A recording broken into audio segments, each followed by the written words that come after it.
নবী করিম সাল্লাল্লাহু আলাইহি সাল্লাম বিড়াল সম্পর্কে বলেছেন, ফাইন্নাহা মিনাত তাওয়াফিনা আলাইকুমাত তাওয়াফাত, বিড়াল তোমাদের বাসা বাড়িতেই থাকে, এই জন্য তার ঝুঁটাকে তিনি হারাম করেন নাই। বিড়াল যদি কোনো কিছুতে মুখ দেয় তাহলে কুকুর মুখ দিলে যেরকম হারাম হয়ে যায়, নাপাক হয়ে যায়, বিড়াল যদি মুখ দেয় বিড়ালের ঝুঁটা কি হয় না, নাপাক হয় না। এই জন্য বিড়াল পালা জায়েজ আছে, বিশেষ করে ইঁদুরের উপদ্রব থেকে বাঁচার জন্য, কিংবা এমনি আদর করে আপনি বিড়াল পালেন, কোনো অসুবিধা নাই।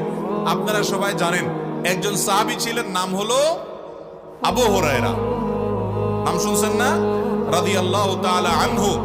ওনার নাম কিন্তু আসলে আবু হুরায়রা ছিল না, ওনার নাম ছিল প্রসিদ্ধ মত অনুযায়ী আব্দুর রহমান। আরো অনেকগুলো মত আছে ওনার নাম নিয়ে, কিন্তু ওনার নাম পরে আবু হুরায়রা উঠে গেছে। কিভাবে? ওনার একটা বিড়াল ছিল, জামার হাতার ভিতরে এই বিড়াল ভরে অনেক সময় মসজিদে নিয়ে আসতেন।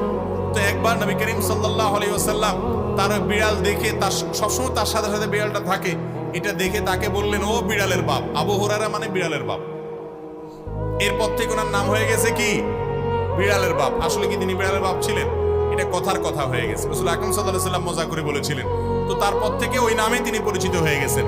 তাহলে তিনি যেহেতু বিড়াল পালতেন, নবী সাল্লাল্লাহু আলাইহি ওয়াসাল্লাম দেখেও বরং রসিকতা করেছেন, কোনো নিষেধ করেন নাই। তাহলে বোঝা গেল আমাদের বাসা বাড়িতে বিড়াল পালা কোনো অসুবিধা নাই।